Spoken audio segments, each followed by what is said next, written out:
Welcome back to Bravo Breaking News with Kim and Lisa. So this week on The Real Housewives of Beverly Hills, we saw so much go down in Vegas at Magic Mike, and that's in more ways than one. That's right. Was it really about the pants, or was Sutton actually justified in her reaction? We have so many thoughts. I've been waiting all day to talk about this.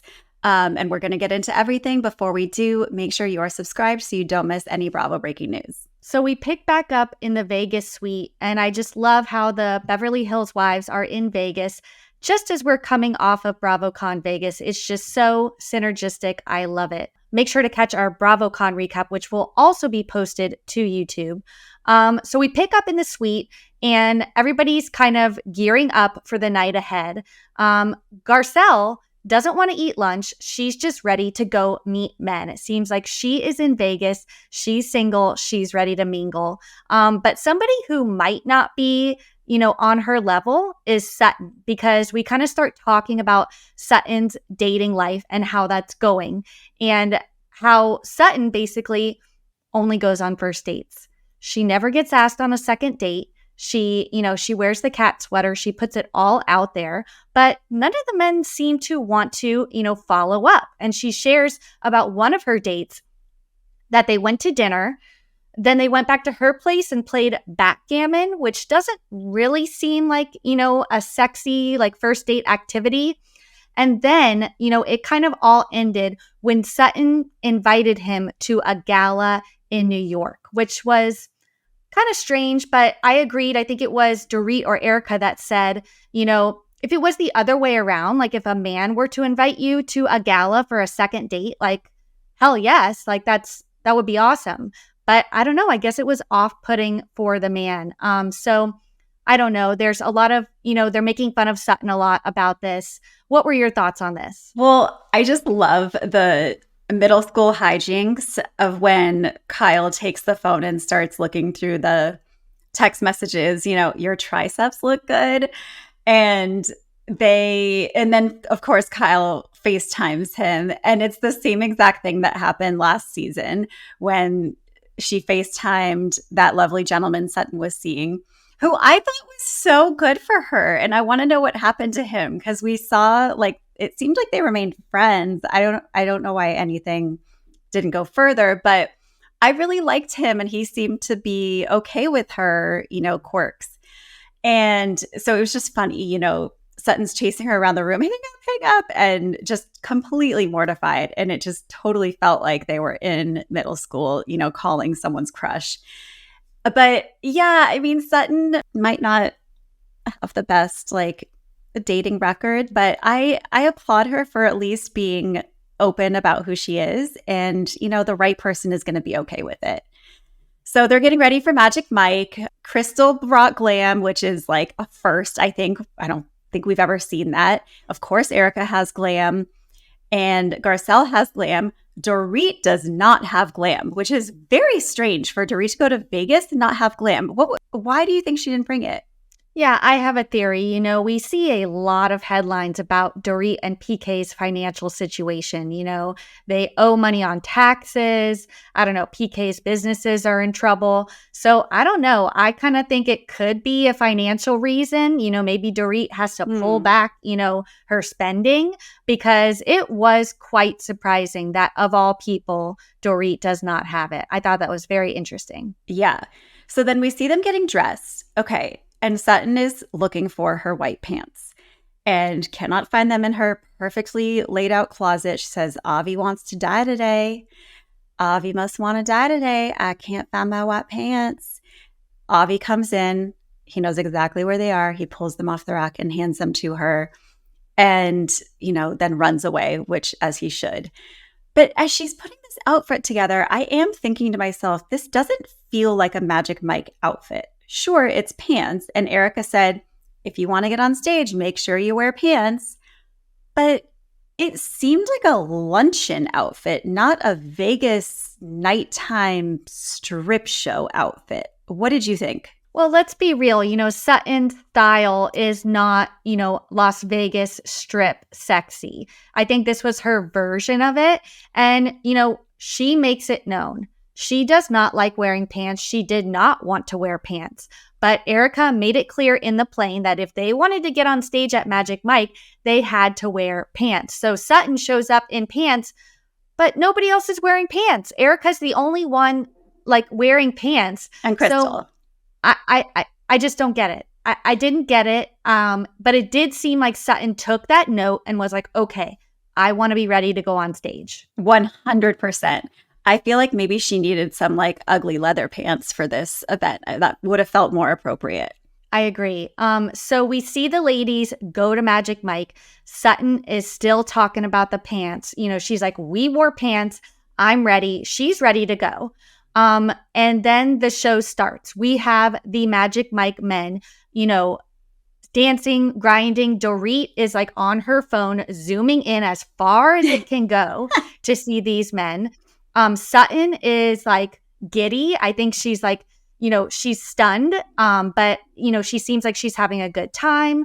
Erica and Crystal get on stage. It gets a little raunchy, but you know, it's Crystal's birthday. Erica is treating her. And we find out that I guess one of the dancers was Erica's backup dancers, and they get it on stage. You know, Erica has her legs wide open, and I don't know. But then that's when it starts to go down, because I think Sutton, for what it seems like from the beginning, is that she gets a little mad, gets a little jealous. She's like, I wore pants for nothing. Why am I not on that stage? Why are Erica and Crystal on that stage?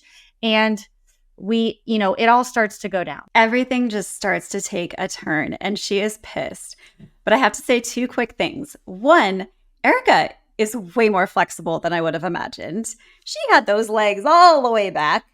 And 2, it felt like she knew the choreography. And I don't know if it's because she's worked with this guy before, but it felt like she was part of the show. Or maybe she is just that good of a showman. Dorit, I'm a showman. I'm a showman, Dorit. But yeah, Sutton is clearly annoyed that she did not get pulled on stage.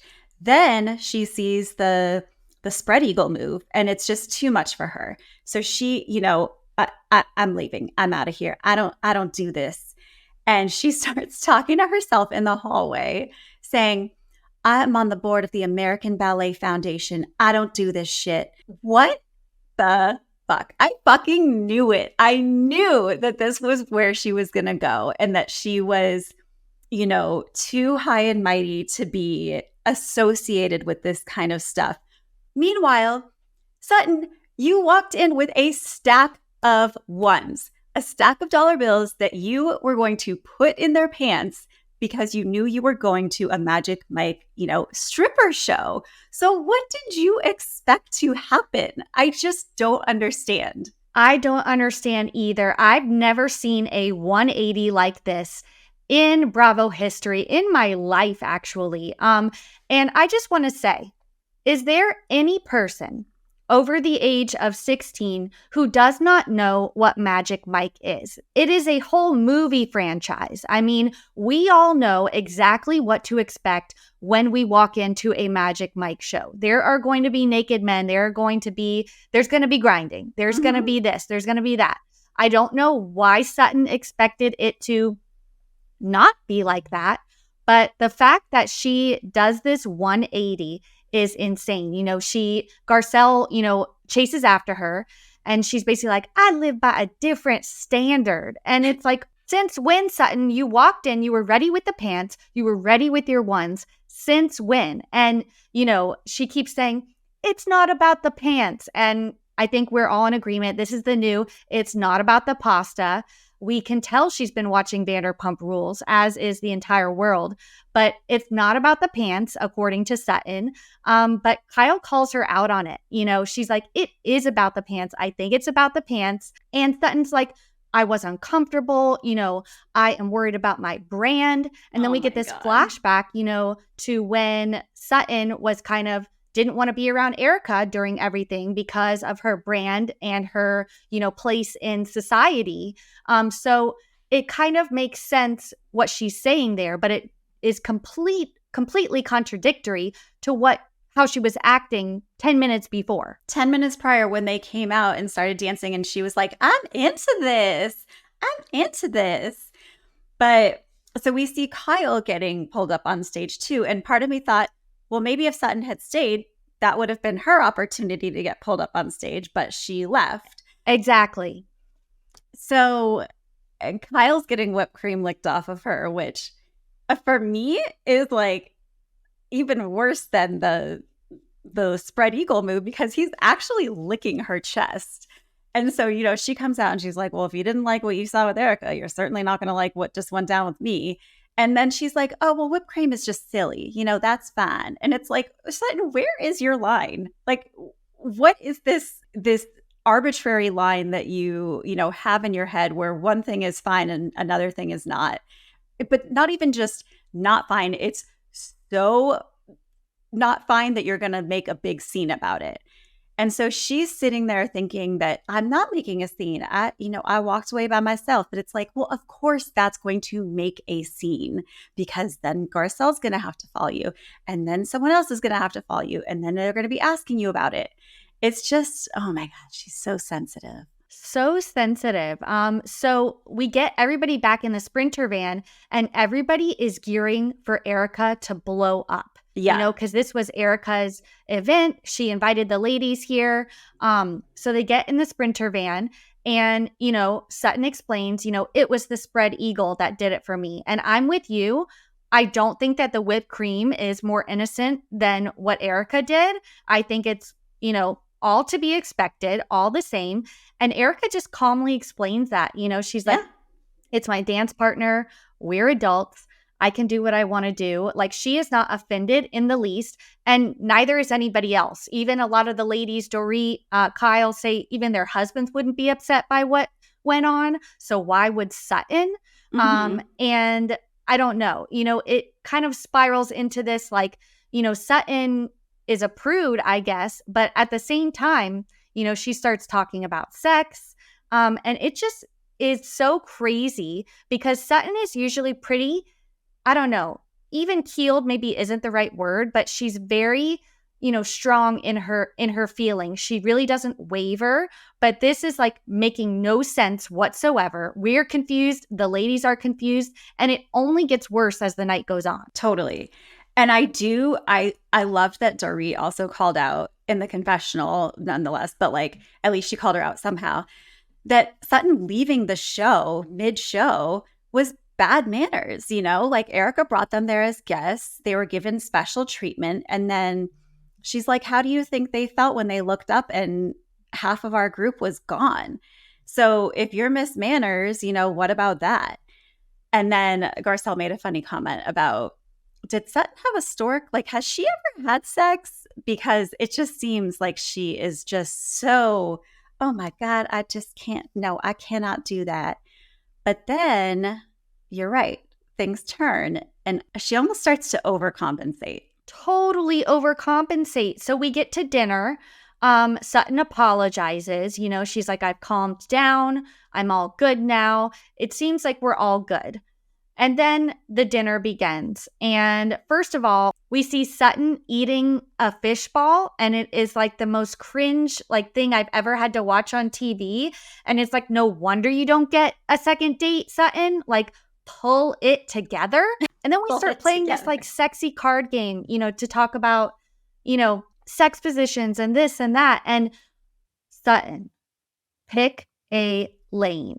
She's talking about how she has sex toys and all this stuff. Perfect nipples. And the ladies in the confessionals are like, what the hell, Sutton? Yeah. Dr. Jekyll and Miss Strack. Like, I think she realized that she was being silly with her over-the-top reaction. And so now she's trying to show them, oh, no, I can handle sex stuff. Oh, I can get down with that. And, we heard you guys had a lot of comments last week about how you enjoyed my Sutton accent. So, be careful what you wish for because she's coming out. But she just starts going overboard and it doesn't feel authentic in the least. No, it doesn't. And then they even get back to the hotel and it continues. Like, her and Garcelle are sharing the room. Garcelle's ready to go to bed. And Sutton just keeps talking about sex. She is overcompensating, overcompensating. She's like, oh yeah, like I have a tantric sex book that I, read every night. It's on my bedside table. And we're like, Sutton, like none of this adds up.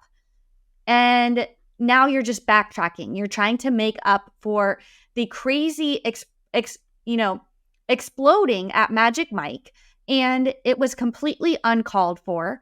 I think she maybe looks back and is like, whoa, like maybe rethinks, what she was saying, because she is on the show. She knew she was going to Magic Mike.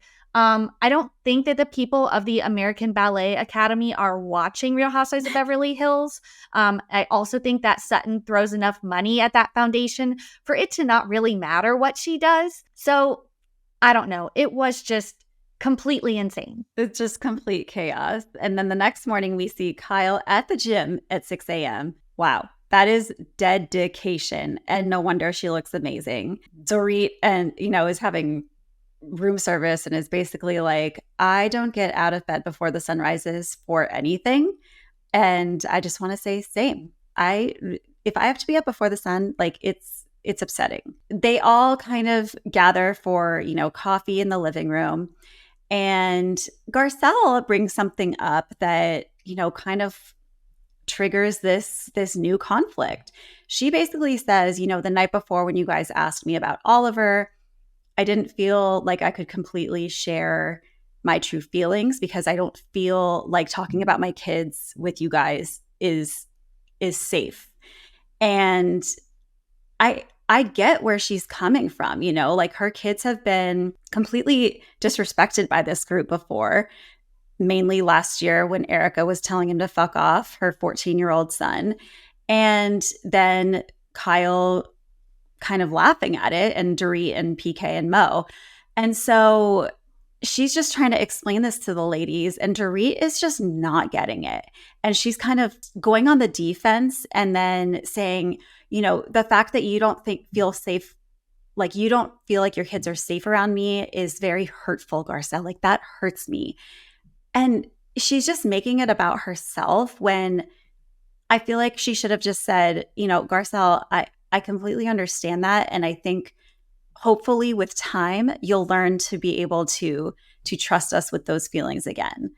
But what did you make out of this whole situation? It was tough to watch. I think it, obviously it has to do with what Erica said to Jax, but I think it also has a lot to do with the whole social media Jax bullying situation that went on last year, where, people thought that Diana was behind it, hiring bots, et cetera, et cetera. Garcelle launched an investigation into this to find out who was the culprit. Maybe at this point, she didn't know who was responsible. But if I were Garcelle, I would feel the exact same way. With everything that happened with her kids last year, I would be holding them so close to me. She's honestly sharing more than I would. They're still on camera. She's still filming with them. But sharing any information about them with the ladies, I guess other than Sutton, I think is the right move, because what they went through last year was tough. And I wouldn't want to put them in that position again. So I'm on Garcelle's side. I don't know why Dorit is trying to make this about her. I know. This is not the time or place, Dorit. I don't know if it's because Dorit, maybe didn't get a lot of camera time in Vegas and wasn't a part of the drama. So she was trying to insert herself, where she didn't belong. But Dorit, this is not about you. There's footage of PK kind of laughing about the situation with Jax, which is completely uncalled for. You should just say, look, my husband was in the wrong. He said something stupid. I'm sorry. I agree with you. And Dorit, as a mother, should understand Garcelle's position and not make it about her. I really hope that this doesn't become like a whole thing between Garcelle and Dorit, because Dorit has no legs to stand on here. This is Garcelle's, issue that she's dealing with personally. And there's nothing else that the ladies should do but just understand and be there for her and support her through this. Yeah, 100%. So we'll see what happens with the two of them, but it doesn't seem like this conversation is over. It does not. I am so ready to see more of the ladies in Las Vegas. It looks like there's a lot more to go down. I'm already loving this season so much. All the other wives, Lisa Rinna, who? She is not relevant anymore. We do not need her on this franchise. The ladies are stepping it up. I am really excited for what's to come, and we will be here every week to cover it all. And make sure you guys check out our BravoCon recap. We will be talking about our best moments that went down. And make sure you subscribe so you don't miss anything. See you next time.